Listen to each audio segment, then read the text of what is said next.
Bonjour, cette vidéo porte sur le traitement des charges indirectes. Il représente la deuxième vidéo présentée au niveau de ce chapitre, ou qui sera présentée pour ce chapitre, et au niveau de laquelle on va faire la suite. On va compléter le chapitre. Jusqu'à maintenant, on a traité un premier chapitre introductif au niveau duquel on a déterminé l'objet de la comptabilité analytique. Et on a dit que l'objet de la comptabilité analytique est d'analyser, de déterminer les différents coûts, de juger la rentabilité de chaque produit et d'aider à la prise de décision, chose qui a été impossible avec la comptabilité générale. On a aussi présenté au niveau du chapitre introductif une comparaison entre la comptabilité analytique et la comptabilité générale. Et l'élément principal au niveau de cette comparaison pour moi, c'est la considération des charges au niveau des deux comptabilités. On a dit que la comptabilité générale analyse et classe les charges suivant leur nature, alors que la comptabilité analytique classe les charges suivant leur fonction, c'est-à-dire est-ce qu'ils ont été engagés afin de réaliser l'approvisionnement ou afin de faire la production ou afin de faire la distribution. Et puis au niveau du chapitre, de ce chapitre, au niveau de sa première partie qu'on a présentée la dernière fois, on a dit que les charges de la comptabilité analytique qui sont déterminées par la formule suivante, charge de la comptabilité générale plus charge supplétive moins charge non incorporable, se divise en deux, en charge directe et en charge indirecte. Les charges directes sont les charges qu'on peut affecter directement au coût. C'est-à-dire lorsqu'on voit une charge et on sait déjà que c'est une charge d'approvisionnement, ou c'est une charge de fabrication, c'est une charge de distribution dès le départ, à travers la lecture, on a pu déterminer la fonction de cette charge, donc cette charge est directe. Exemple, le prix d'achat des matières premières. Le prix d'achat des matières premières représente une charge directe parce que dès le départ, dès la lecture de la charge, je peux dire que cette charge va représenter un élément du coût d'achat. Donc c'est une charge directe. Lorsqu'on dit les frais de la main-d'œuvre directe, c'est-à-dire la rémunération du personnel est automatiquement aussi, si vous voulez,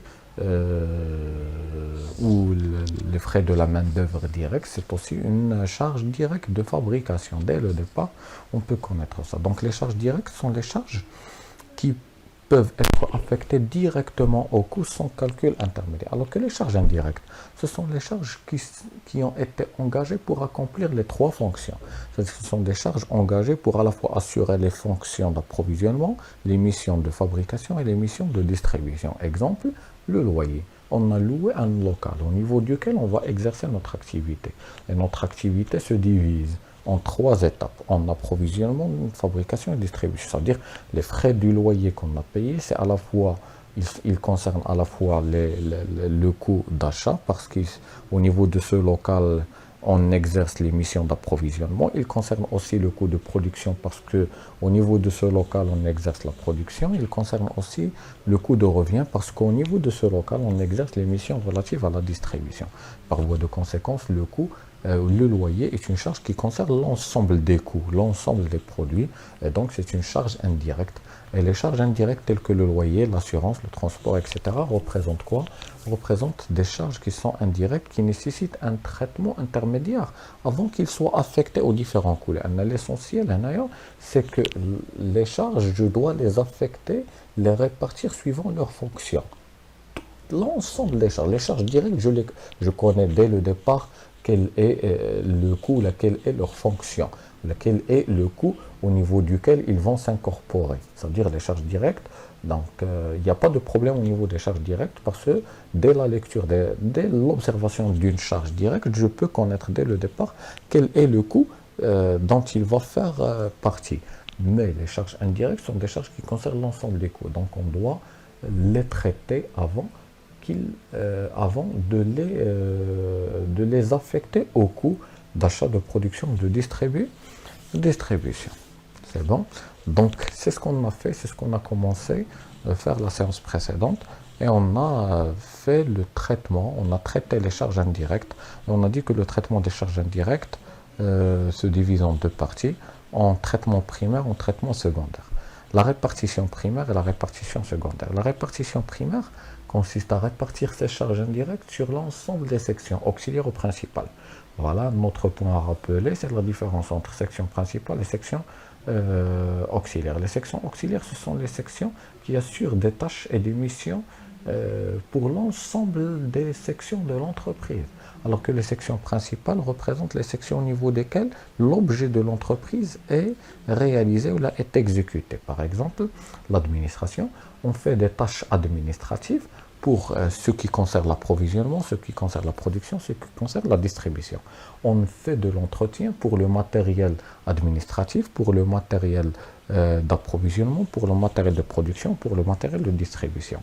Donc administration et entretien sont des sections auxiliaires parce qu'ils assurent des tâches pour l'ensemble des fonctions. Alors que la section administration, approvisionnement, cuisson, conditionnement, distribution sont des sections qui sont principales parce qu'au niveau de ces sections qu'on réalise l'objet, qu'on exécute l'objet principal de l'entreprise. Donc la répartition, revenons au premier traitement qu'on doit consacrer au traitement des charges indirectes, c'est le traitement relatif à la répartition primaire et qui consiste à répartir les charges indirectes sur l'ensemble des sections primaires et auxiliaires à travers les clés de répartition. Donc après répartition primaire, on va trouver un total on va pouvoir déterminer les charges indirectes de la section administration. On va pouvoir déterminer les charges indirectes de la section entretien, les charges indirectes de la section approvisionnement, cuisson, etc. etc. Ça veut dire qu'on va répartir ces charges.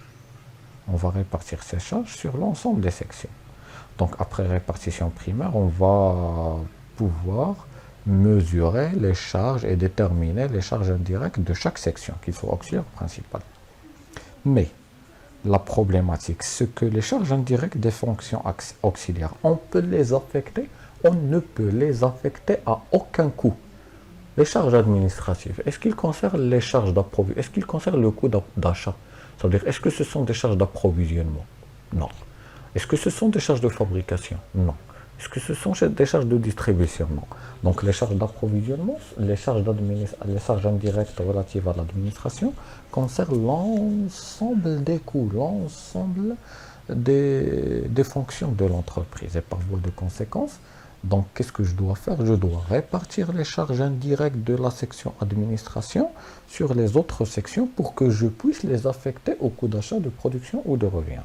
La même chose pour les charges indirectes que je vais trouver après répartition primaire pour la section entretien. Est-ce qu'ils concernent un coût? Est-ce qu'ils ont une fonction au niveau de la comptabilité analytique? Non.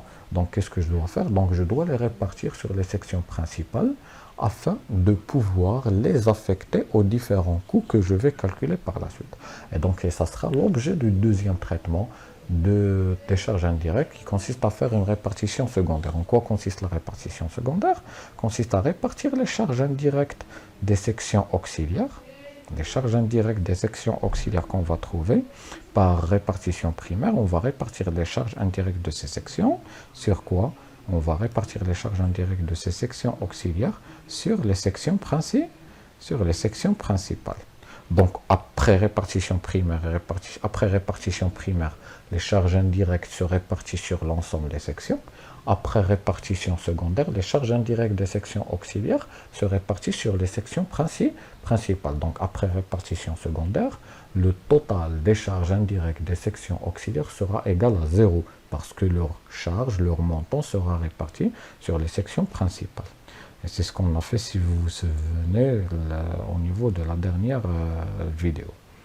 Voilà, c'est ce qu'on a fait au niveau de ce tableau. Et on a dit aussi que, voilà, que dans le cas où l'entreprise achète une seule matière première, il n'y a pas de problème. Donc l'ensemble des charges d'approvisionnement vont être considérées comme éléments du coût d'achat de cette matière première. Dans le service approvisionnement, on assure l'achat. Mais si le service approvisionnement assure l'achat de plusieurs matières premières, ça veut dire quoi? Ça veut dire que l'entreprise a engagé ses charges, a supporté ses charges pour acheter deux matières. Et donc ce montant doit être pour partie dans le coût d'achat de la première matière et dans le coût d'achat de la deuxième matière. Même chose. On a engagé les charges de cuisson et les charges de conditionnement pour fabriquer le produit 1, le produit 2, le produit 3. Donc on a supporté ces charges indirectes de cuisson de conditionnement pour produire les trois produits. Donc ces charges indirectes de cuisson et de conditionnement doivent être pour partie dans le coût de production du premier, dans le coût de production du deuxième, pour une troisième partie dans le coût de production du troisième produit. Là aussi, la même logique. Si on distribue, on a supporté ces charges pour distribuer un seul produit, pas de problème. Donc ces charges indirectes vont être considérées et affectées au coût de revient de ce produit pour lequel on a supporté ces charges. Mais si on a supporté ces charges pour vendre plusieurs produits, alors ces charges doivent être pour partie dans les coûts de revient des différents produits qui sont vendus. Comment va-t-on répartir ces charges indirectes des sections principales sur le coût, respectivement sur le coût d'achat, de production et de revient? C'est en choisissant un critère de répartition, un critère de distribution. Ce critère est appelé unité d'œuvre. On calcule le nombre d'unités d'œuvre et puis on détermine le coût de chaque unité d'œuvre afin qu'on puisse effectuer la répartition. Donc c'est ce qu'on a fait. Maintenant, on va traiter un autre cas. C'est dans le cas où les sections auxiliaires font une prestation réciproque. Faisons une comparaison entre cet exercice, ce cas, et le premier cas qu'on a fait au début. Voilà. Au niveau de cette répartition secondaire, ça veut dire lorsqu'on a réparti les charges indirectes de la section, administration sur les sections principales. Donc, est-ce qu'on a vu que, est-ce qu'il paraît que la section administration s'en charge de faire une tâche pour une autre section auxiliaire liée à entretien? Ça veut dire autrement dit, est-ce que la section entretien profite de la section administration? Ça veut dire, est-ce qu'une partie des charges indirectes de la section administration est dépensée sur la section, est dépensée au profit d'une autre section auxiliaire liée à la section entretien? Non. Donc, est-ce que les charges indirectes de la section entretien sont distribuées pour partie sur la section administration? Non. Autrement dit, est-ce que la section administration profite des charges supportées par la section entretien? Non. Donc, au niveau de cet exercice, il n'y a plus de prestation réciproque. C'est-à-dire aucune section auxiliaire ne donne ou ne profite pour une autre. Aucune section auxiliaire ne profite pour une autre section auxiliaire. Donc, il n'y a pas de prestation réciproque. Aucune section auxiliaire ne profite ou ne fait ses prestations pour une autre section auxiliaire. Ça veut dire يعني الإدارة المصلحة الإدارية ما كتديرش شي حاجة للأنتروتيان والمصلحة ديال الصيانة وهذا ما كتستافدش من الخدمات ومن داك الشيء اللي كديرو المصلحة الإدارية. بالتالي ما كاينش بريستاسيون ريسيبروك بيناتهم. Mais au niveau de cet exemple, la section administration, voilà, on va partir de la répartition primaire. Ça veut dire, au niveau de cet exercice, on va supposer que la répartition primaire est déjà faite. C'est-à-dire, on a déjà réparti les charges indirectes sur les sections auxiliaires et principales et on a trouvé ces montants. C'est-à-dire 7800 c'est le montant des charges indirectes relatives à la section administration. Après répartition primaire, on a trouvé que les charges indirectes de cette section est de 20 000 et ainsi de suite. C'est-à-dire on a déjà fait la répartition primaire qui consiste à répartir les charges indirectes sur l'ensemble des sections auxiliaires et principales. Et on a trouvé ce total de répartition primaire. Maintenant, on vous en charge de faire la répartition secondaire, c'est-à-dire le deuxième traitement qu'on doit faire pour traiter les charges indirectes. Mais au niveau de cet exercice, on voit bel et bien que les charges indirectes de la section administration sont distribuées pour partie à une autre section, à l'autre section auxiliaire, à savoir la section entretien. Ça veut dire que la section entretien profite à raison de 20% des missions réalisées par la section administration. Et la section administration profite pour 10% des missions réalisées par la section entretien. Le problème qui se pose maintenant est comment je vais effectuer cette répartition secondaire qui consiste, comme on a déjà dit et redit, à répartir les charges indirectes de la section administration et de la section entretien, ou autrement dit à répartir les charges indirectes des sections auxiliaires sur les sections principales. Sur les sections principales, sachant que les sections auxiliaires se font prestation réciproque. Ça veut dire que chaque section profite des services et des missions réalisées par une autre section principale. Ça veut dire que une section auxiliaire consomme une partie des charges indirectes de l'autre section auxiliaire. C'est comme si on peut dire ici que la section entretien consomme 20% des charges indirectes de la section administration. Et c'est comme si on peut dire que l'administration consomme 10% des charges indirectes de la section entretien.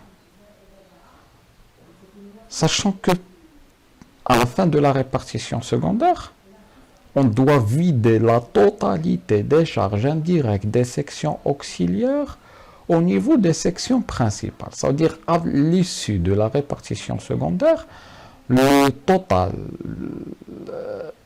le solde des charges indirectes des sections auxiliaires doit être nul.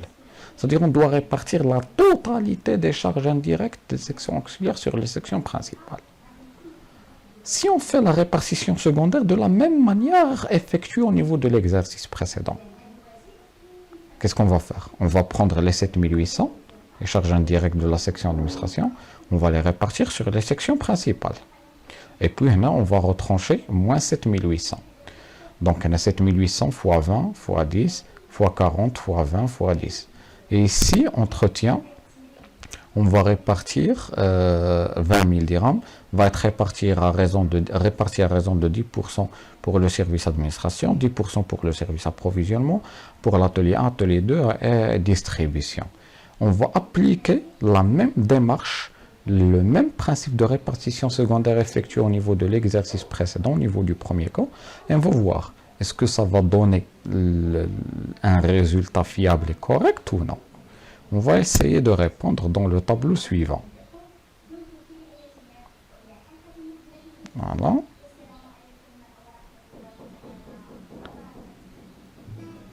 C'est l'exercice. Voilà. Et voilà la partie, le tableau au niveau duquel on va effectuer la solution. Donc on va effectuer la répartition secondaire de la même façon effectuée au niveau de l'exercice précédent. En ce qui concerne la ligne administration, au niveau de cette ligne, on va répartir les charges au niveau de cette ligne. On va répartir les charges indirectes de la section administration sur l'ensemble des sections qui sont relatives. Donc voilà, les charges indirectes de la section administration sont d'un montant de combien? De 7800. 7800, ça représente les charges indirectes de la section administration. Ils seront répartis à raison de 20% pour la section entretien, 10% pour la section approvisionnement, 40% à raison, voilà, 20% pour la section entretien, 10% pour la section approvisionnement, 40% pour l'atelier 1, 20% pour l'atelier 2, 10% pour l'atelier, voilà, pour l'atelier distribution. Voilà. 7800 fois 20, Ça donne combien? 1400, 1560. Ça donne 1560. 1560. C'est 20%. C'est 20% des charges indirectes de la section administration. Voilà. 10%, ça donne 780. 40%, ça donne 3120. 20%, ça donne 1560. 10%, ça donne 780. Maintenant, au niveau de cette ligne, on va répartir les charges indirectes de la section entretien de la façon suivante. 10% pour le service administration, 10% pour le service approvisionnement, 40% pour l'atelier 1, 40% pour l'atelier 2 et 0% pour la distribution. Donc les charges indirectes de la section entretien sont de combien? Sont de 20 000. C'est-à-dire on va répartir les 20 000 de la manière selon les clés de répartition qui figurent au niveau de la ligne répartition secondaire. 10% des 20 000, ça donne 20 000 fois 10%, ça donne 2 000. Et puis, voilà, normalement, 10%, ça donne aussi 2 000. 40%, ça donne 8 000. Et puis 40%, ça donne aussi 8 000. Et qu'est-ce qu'on a fait la dernière fois? Lorsqu'on répartit, donc l'objectif de la répartition secondaire, c'est de vider les charges indirectes des sections auxiliaires sur les sections principales. C'est-à-dire, lorsqu'on les vide, on doit les retrancher de la même colonne, parce qu'ils sont vidés au niveau des autres sections. Donc, là, au niveau de cette colonne, on devra retrancher les 7800 qu'on a répartis. Et au niveau de cette colonne, quel est le montant? Au niveau de cette ligne, qu'est-ce qu'on a réparti? Ou là, combien on a réparti? On a réparti les charges indirectes de la section entretien. Les charges indirectes de la section entretien sont de 20 000. C'est-à-dire, après cette répartition, les 20 000 ont été vidés dans les autres sections. C'est-à-dire, ils ne sont plus là. Et donc, il faut les retrancher. Donc, on doit retrancher les 20 000. Donc, après cette répartition secondaire, le montant, l'équivalent indice, 7800 moins 7800, c'est 0, c'est bon, mais il y en a un autre montant, c'est 2000. Donc, le total de la répartition secondaire de la section d'administration est égal à 2000. Au niveau de cette colonne, on a 20 000 plus 1560 plus moins 20 000, ça donne 1560. Et donc, sans continuer le calcul, donc cette répartition secondaire qu'on a effectuée est incorrecte. Parce que l'objet de la répartition secondaire doit nous donner, après répartition secondaire, le total des sections auxiliaires, des charges indirectes des sections auxiliaires devra être nul. L'objectif, c'est de les vider au niveau des sections principales. Mais la répartition des charges indirectes des sections auxiliaires de cette manière, c'est-à-dire de la même manière effectuée au niveau de l'exercice précédent, n'a pas abouti au résultat souhaité. Pourquoi? Parce que le montant qu'on doit répartir n'est plus seulement de 7800. Et au niveau de cette colonne, on ne peut plus répartir seulement les 20 000. On doit répartir aussi les 20 000 et les 20% des charges indirectes de la section entretien, administration. Et au niveau de cette colonne, on ne va plus répartir les 7800. On va répartir les 7800 plus les 10% des charges indirectes de la section entretien. Et donc, ce qu'on a fait jusqu'à maintenant est incorrect. Ce qu'on a fait maintenant est incorrect parce qu'il n'a pas abouti au résultat souhaité. Donc, revenons à cette partie du cours. Donc voilà, donc on a compris que la répartition secondaire de la même manière qu'au niveau de l'exercice numéro 1 ne va plus donner le résultat souhaité, ne va plus vider complètement les charges indirectes des sections auxiliaires dans les sections principales. Donc, ce qu'on a fait est incorrect parce que le montant qu'on a réparti est incorrect. Donc, qu'est-ce qu'on doit répartir pour aboutir au résultat souhaité? On doit répartir la totalité des charges administratives. Et la totalité des charges administratives sont à la fois les 7800 et les 10% du service entretien. Et qu'est-ce qu'on doit répartir au niveau de cette colonne? quelles sont les charges d'entretien qu'on doit répartir? On doit répartir à la fois les 20 000 et les 20% consommés des charges indirectes du service administration. Donc, si on note par A, charges indirectes de la section administration, et par E, les charges indirectes de la section entretien, qu'est-ce qu'on va faire? On peut écrire de la manière suivante. Donc, les charges indirectes de la section administration ne sont plus seulement les 7800, mais les 7800, plus quoi? Les 10% des charges indirectes de la section entretien. Voilà, les charges indirectes de la section administration, ce ne sont pas seulement les 7800, mais les 7800 plus les 10% des charges indirectes de la section entretien. C'est ce que j'ai écrit. Les charges indirectes de la section administration sont les 7800 plus les 10% des charges indirectes de la section entretien. Et les charges indirectes de la section entretien ne sont plus seulement les 20 000, ce sont les 20 000 plus les 20% des charges indirectes de la section administration. Donc, ce sont les 20 000 plus les 10%, plus les 20% des charges indirectes de la section administration. J'espère que vous avez compris. Donc, on a deux équations de deux inconnus. Donc, les charges indirectes de la section administration ce ne sont pas seulement les 7800, mais les 7800 plus les 10% des charges indirectes de la section entretien.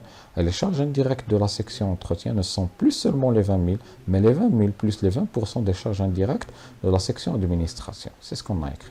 Donc, maintenant, on a un système de deux équations avec deux inconnus. Donc, qu'est-ce qu'on va faire? On va remplacer A dans E. On va remplacer A par sa valeur dans E. Si on remplace A dans E